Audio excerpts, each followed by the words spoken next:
نو دا قرانګي دا خزه او خاون چې کم دي نو دام یو بل ته چې نمونه اخلي نه نمونه بیا ناشنا نمونه اخلي نو دا خزه چې کم ده د خاون ته چې نوم اخلي کله انګلیش ته واوړي ای وته ای دا په موري کنه ای او هغه به ته هغه به کله یو نوم کله به ته بدلو مې نو هغه یو سړی چرته کور ته راغلی سړی شی ول خزه دی ویل خوري لګیو برا کوي بل سوال ملګری کله خزه خپل خاون ته خپل نوم غسل شي کني شي غسل او خاون په خزه ته خپل نوم غسل شي کني شي غسل بالکل غسل شي دا نو یې شي په دې خو درې ولا دا بیل خبره چې باز خلکو هغه ویل چې نه خزه خپل خاون ته نوم نه علي نو ټیک در عزت نوم عزت په خاطر باندې او احترام په خاطر باندې وتنالي نه دی وتا خپل ورزان نوم کې دي نور نوم ولا غسل شي د صحابونو دا ثابت ده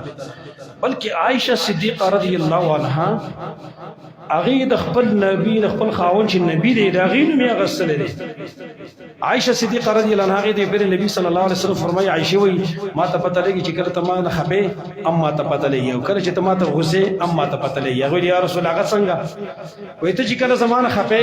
نو چې قسم کې د سی لا ورب ابراهیم خبره د سینه پر رب ابراهیم علیه السلام دې قسمی او چې کله زمانه خوشاله به د سی لا ورب محمد ور محمد دا سینه قسم دې پر رب محمد باندې هغه ورته لا یا رسول الله بالکل هم د سیدا او صرف ستانوم پر دم نور د امین زمون په زړه کې ده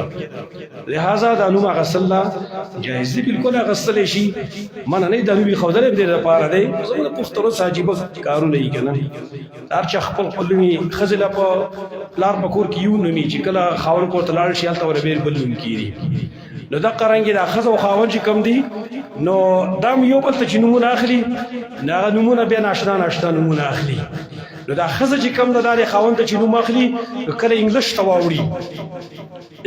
واوړي ای وته ای